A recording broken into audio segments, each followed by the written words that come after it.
Before concluding my homily this evening, however, I'd like to return to a topic that I have mentioned to you so often in the past, but feel compelled to do so once again. As you might suspect, clever that you are, I'm going to say something about Bill C-7, currently before our Parliament. Our voices as Christians engaged in health care cannot be silent before the direct and worrisome challenge to human dignity contained in this proposed legislation. As you know, the bill seeks to expand access in Canada to what is euphemistically called MAID, but is more accurately labeled physician-assisted suicide and euthanasia.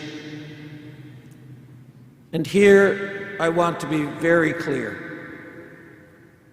The Catholic Church teaches unequivocally and unambiguously that both these acts are intrinsically evil in every situation or circumstance.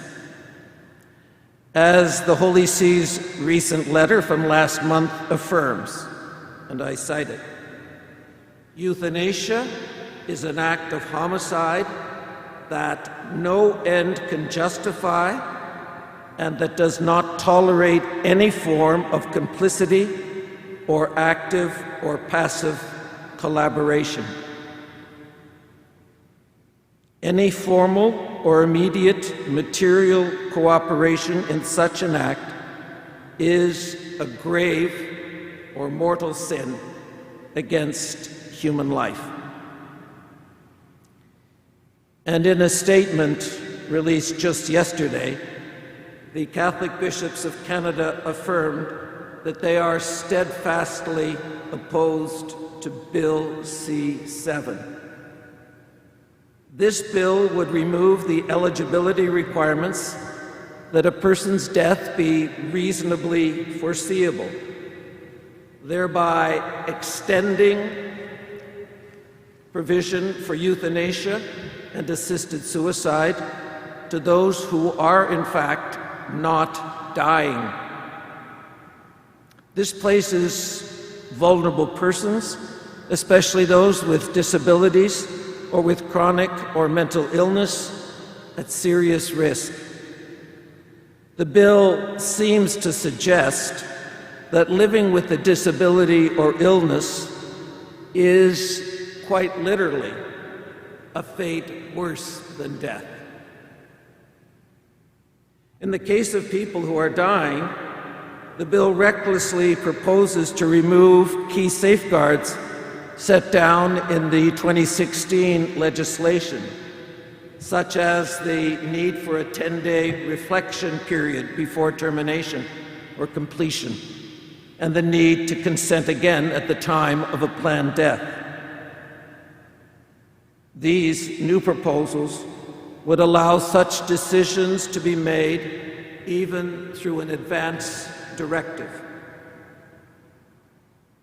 All in all, the proposed legislation of Bill C-7 remains deeply flawed, unjust, and morally pernicious. It must be vigorously opposed in every way possible in a democratic and pluralist society. How to do so, I leave in your hands.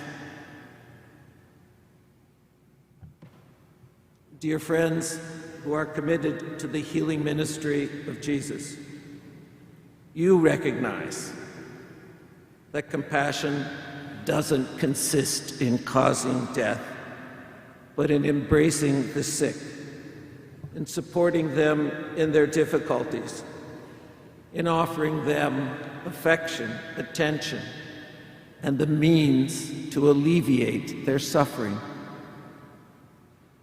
From a clinical perspective, the factors that largely determine requests for euthanasia or assisted suicide are when pain cannot be managed, when dependence on others to provide spiritual assistance and psychological support is not adequately met, when individuals are socially marginalized, or when they lose hope.